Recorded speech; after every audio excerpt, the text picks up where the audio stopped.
This is the Beyond the Diamond off-season state of the Stros. Brian the Lima, Apollo Dez, producer Josh here with you. We're going to cover Josh Hader. We're going to cover Trey Cabbage, Victor Caratini, and the rest of the off-season moves throughout the Major League Baseball. But fellas, let's talk about Josh Hader. My God, what an acquisition for the Houston Astros, getting him in free agency, signing him to a long-term deal. The back end of the bullpen is nasty for the Astros. Dogs is an understatement. Dogs. Dude, this shortens games. Killers. I mean, you got Brian Abreu, Ryan Presley, and Josh Hader. You could throw any of them in the 7, 8, or 9, and it's lights out. It's game over. That's a wrap. Let's go home. First off, you got to tip your cap to Ryan Presley to check ego at the door and think about team and not me. Yep. Guy's a freaking professional of all professionals. Essentially probably loses his closing job term. He'll be moved around. He is disgusting stuff. But to be like, hey, yeah, go get Josh Hader. Like, agree with that. I mean, look, our worst run in the last 8 years was last year.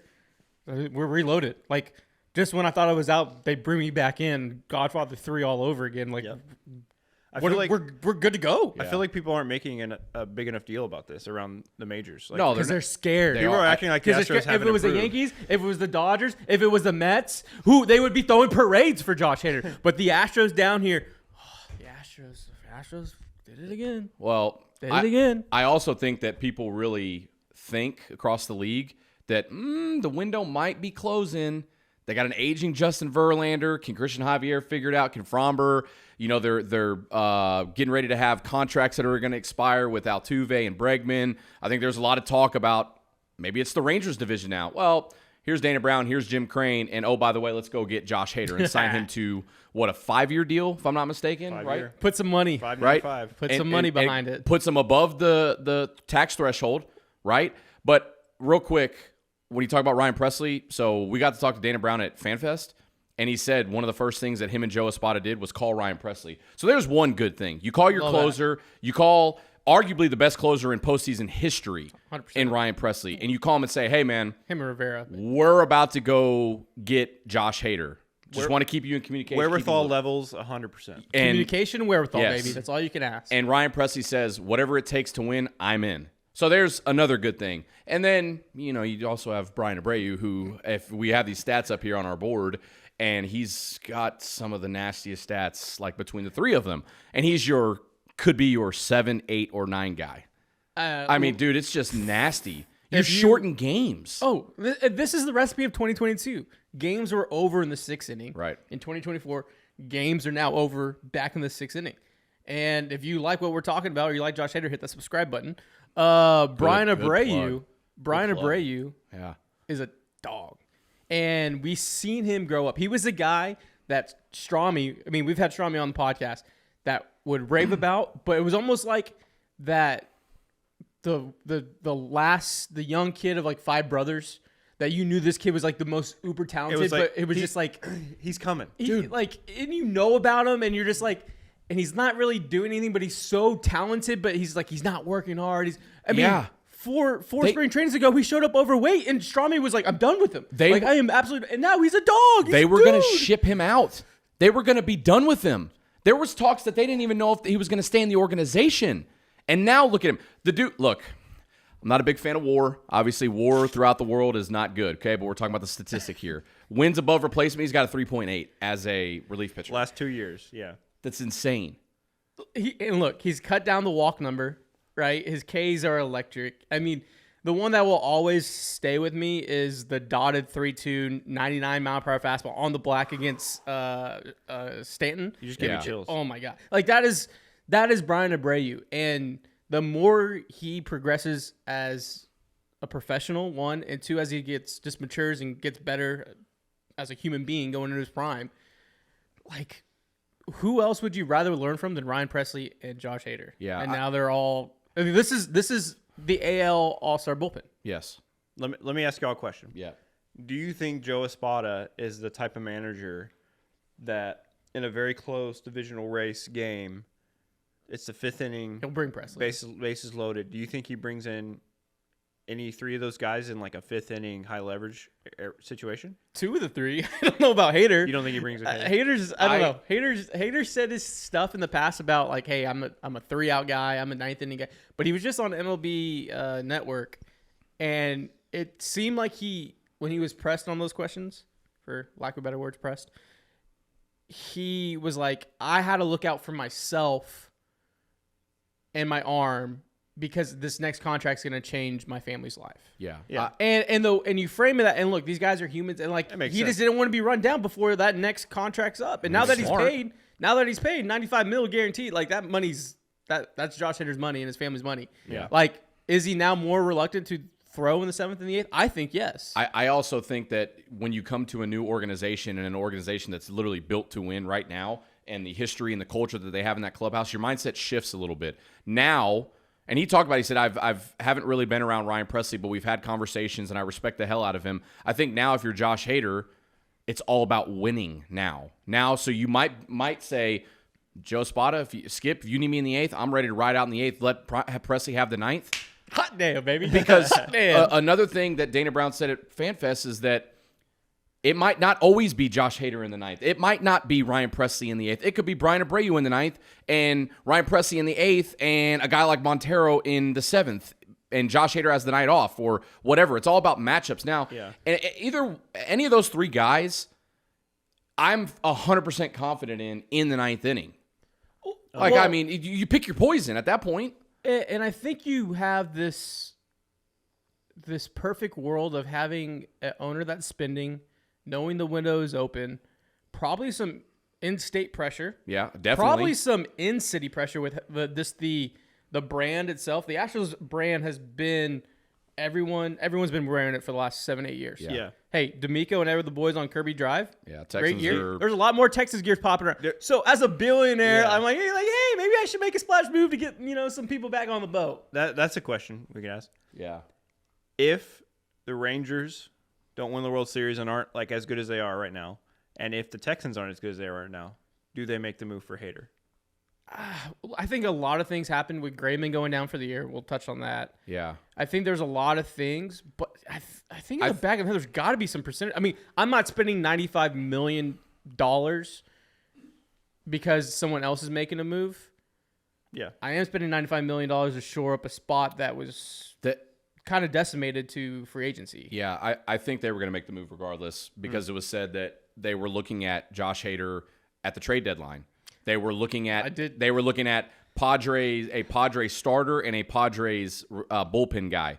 Who is that? That's Blake Snell and it's Josh Hader. Let's be real. Jim Crane wanted both. This is what I could say now. So I think they were going to make the move, and it was also reported that they were looking at Josh Hader prior to the Kendall Graveman news. So I think they go make that move anyways.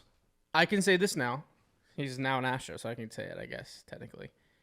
We were on Naps alert, and if you haven't been part of the channel, when I say Naps, things are happening. We were on a Naps, like, high alert, and it was Hader. Then the Verlander stuff happened. And I think when the Padres saw the haul from the Verlander trade. This is at the trade deadline, Naps. Yeah. They wanted more. I think they recalculated like, oh, shit, we can get this much from the Astros. And I think that's when it fell apart. Because Hader was definitely on the big board then. Like, up 100. I was like, so there was Naps. If it could have worked out to get Hader first, it might have worked out better. In game theory, yes. But then all of a sudden you still got to sign him in his offseason because he was a rental. I like the move. It shows that your owner is still spending money. The window's open. You're pressing the ball forward, and you're kind of all in to win in 2024. Breggs is up for a new contract. He's gonna get a boatload of money. He deserves that much money. Altuve's gonna get a contract from the Houston Astros, an extension probably. He'll be a lifer. I guarantee you they don't leave spring training without an extension. With Jose Altuve? Jose Altuve. Yeah, well, make sure you subscribe to the channel because we'll be doing episodes specifically on each of those players. So, subscribe, like, subscribe, so, subscribe.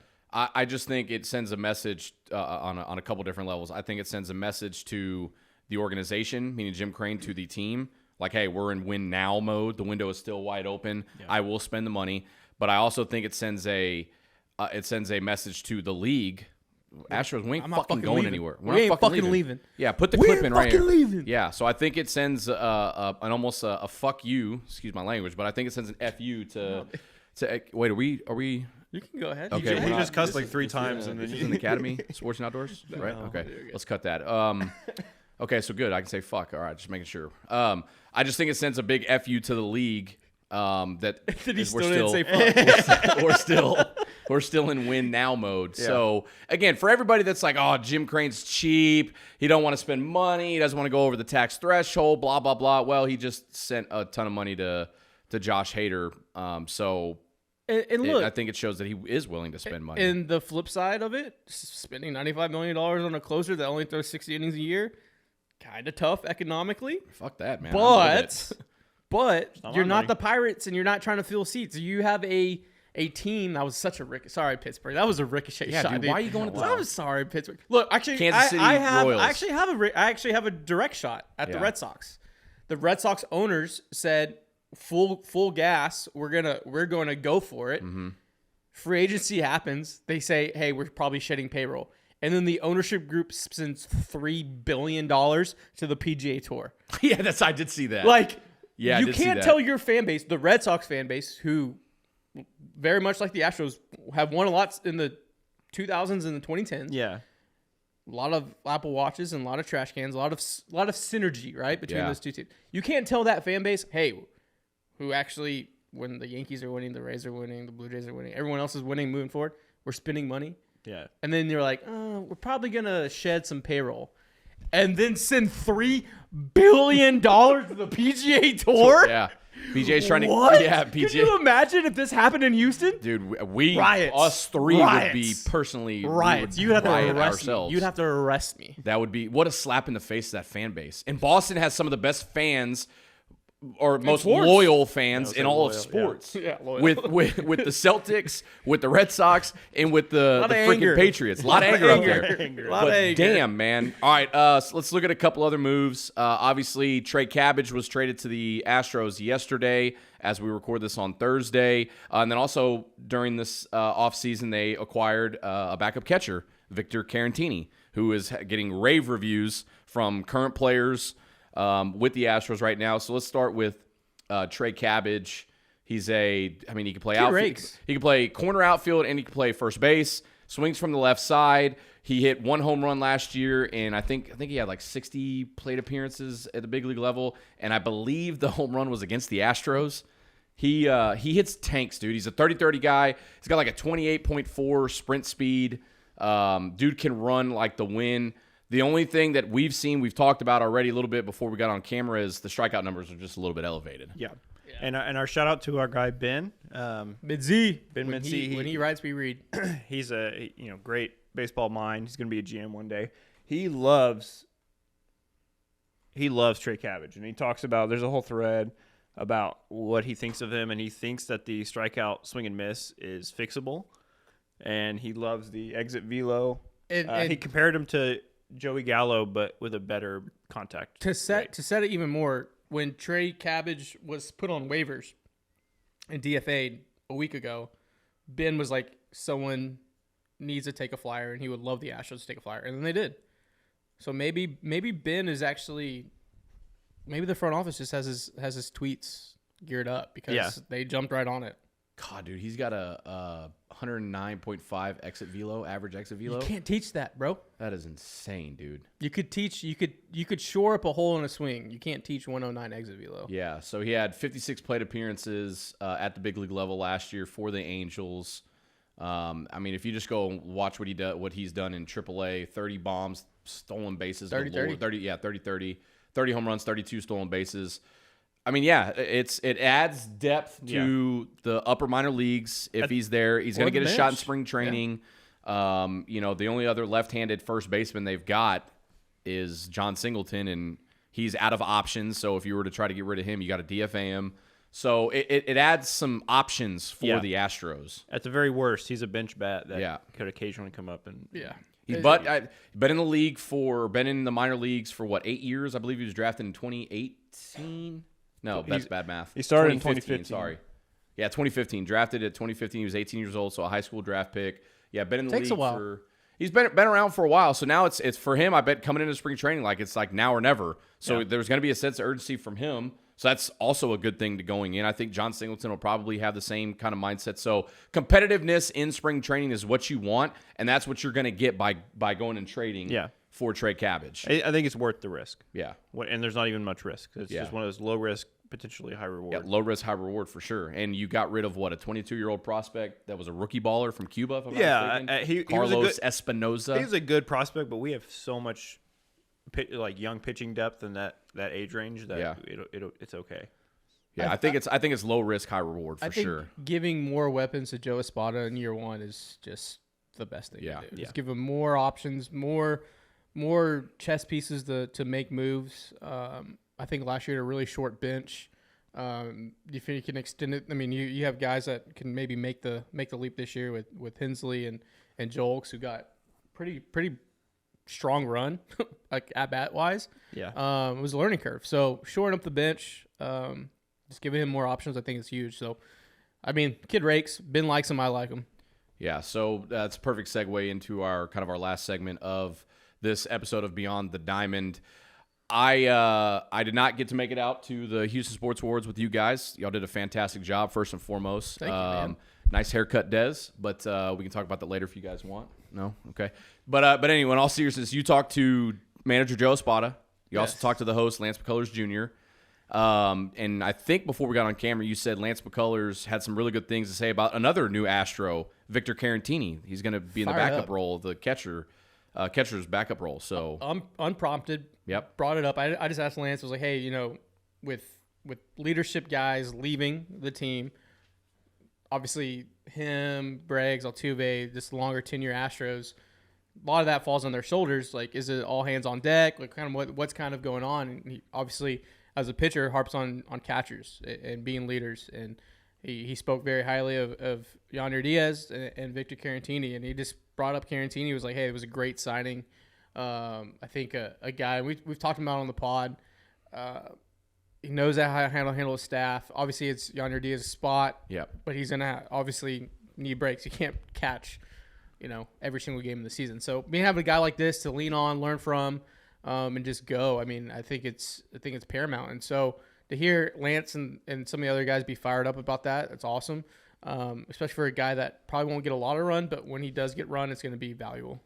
Yeah, I mean, at the very worst, you got a veteran that is at least an average bat with plus, upside. So that's all you can ask for a backup. That's perfect. Yeah, he's also a former teammate of Josh Hader, so there's some continuity right there. Yeah. So you could see Caratini come in late in the game to catch a guy like Josh Hader if needed. Yeah. I think it just gives it's just more depth. It's a veteran bat, like you said, Josh. And I'm not trying to throw any stray bullets at Martin Maldonado, but just looking at the offensive numbers, Caratini brings a better bat, right? Yeah. So I think last year, he 226 plate appearances, hit 259, slugged 383, OPS is 711. I mean, those are serviceable numbers from the catching position. Yeah. In a backup role, he can also play first base a little bit if needed. So yeah, man. And if you got another good clubhouse guy to continue the good leadership and veteran culture in this organization, I'm all about it, man. I think with all teams, when you look at the Astros, the 90s Yankees, the Patriots, the Red Sox, the Chiefs now, even Alabama, you have a culture established. Like you have to look at it at a scale. Like you have to build the culture, establish the culture, and keep the culture. And we're definitely on the keep the culture part. We've already gone through the cycle. And then when guys come in, the culture's already established. They can just go in and do what they do. And I think that's what you saw so much, like when obviously Brady was the straw that stirs the drink. But when you can have like Edelman and Amendola, like guys that play and go and like Gronk and some other guys, like you just have these waves, but the culture's already established. So when these guys come in, it's not like they have to come in and be a raw cheerleader, like my way or the highway. Culture's established. You just go in and do your job. I think that's what makes the Astros so special, and no one understands that in Major League Baseball because you have the Chas McCormicks that come up and are arguably better than what George Springer has done in Toronto for minimal money compared to what the Blue Jays paid for Springer. You have a Luis Garcia. You have a Urquidy. You have a Framber. You have all these different guys that can just come in and just produce. And there's no pressure. I mean, everything's there. It's also a testament to the front office. It's also a testament to like guys like Jeff Luna when he was here helping establish in that, and obviously Jim Crane when he became the owner. It's a testament to that, but it's also to keep that culture. You can't just bring in any big leaguer, right? You have to have guys that are going to fit your culture. Okay, so it's like who was the guy for the Cubs that they were trying to go get at the trade deadline a couple years ago, but it was reported that he was a bad diva. Wilson Contreras, right? Apparently he was a bad clubhouse guy, so they said, "Nah, we're okay. We'll go away from that." Everything you've heard about World Series. Jose Abreu when they went and got him, veteran, great clubhouse guy, phenomenal human being. What have you heard about Victor Caratini here just in the small sample size that he's been an Astro, hasn't even hit yet, that he's a great clubhouse guy. When I was at FanFest talking to some of those guys like Kyle Tucker and a couple other guys, Hunter Brown, the things that they heard about Josh Hader is that he's a phenomenal teammate. It just fits right in with this culture. Yeah. It's all about this culture. And how many times since we've been covering this team and this magical run that they've been on, have you heard about any kind of diva situation in the clubhouse? Never. Not since... Can you think back?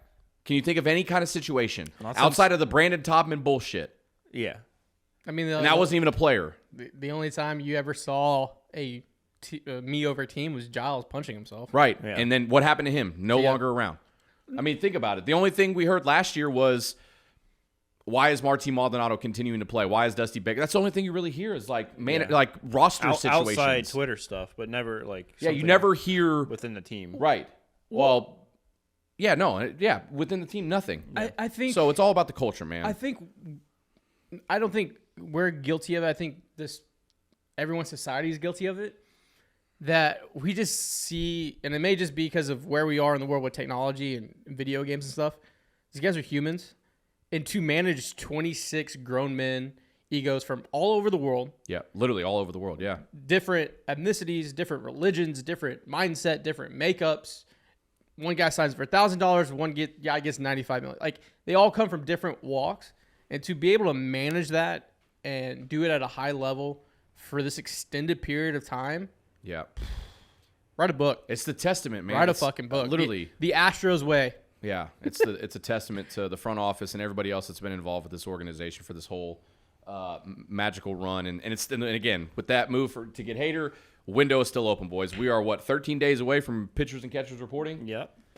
Crazy stuff, man. We're back. We're so back. We're ready. Make sure you subscribe so you don't miss any of our coverage. Yeah, hit that subscribe button. Shout out to our sponsors of the episode, Celebrity Mint. They have a great Valentine's Day specials with their Mike Tyson and Ric Flair collectibles. Big City Wings, Houston's Wing Joint, Apollo's Wing Joint. Geared up for, we'll have an episode before the Super Bowl, but get geared up for the big day, big Sunday. They have great packages going on for that. And shout out to them. And also this hat. What is this hat? Like this hat? Yeah, Big City Houston Wings Buffs. and 8-1 shop did a little collab. So rocking the Big City Wings hat. So and also we have our 100 mile per hour challenge coming out that we did fairly soon. So subscribe to our YouTube channel. We all face 100 miles an hour, and you'll be able to see the thrills, the defeats, the cries, the swinging out of your shoes. I got all of it. Look, man, with that 100 mile per hour, I'm proud of everybody for that. I couldn't do it because of my back surgery or whatever, but I don't know. Can you think everybody hit? Stay tuned. Yeah, like, make sure you watch our 100 mile per hour challenge. And check out the Rockets content. The boys have been killing it. The Texans content. Garrett's right there. Just came in. It's been great off-season content for them. And, yeah. Hey, do you guys think we're going to see Frederick Hartigan this season? I think we'll see Freddie. I think so. I think we'll see a lot of Freddie. I think we'll see a lot of Depending Freddie. on how the season goes. New management, he's coming. He was heard. Freddie was heard. He was. All right, Josh, get us out of here. All right. Thank you for watching and listening to Beyond the Diamond podcast. I'm Josh. That has been Brian and Dez. We will see you next time. Make sure you subscribe. Peace. Love you guys.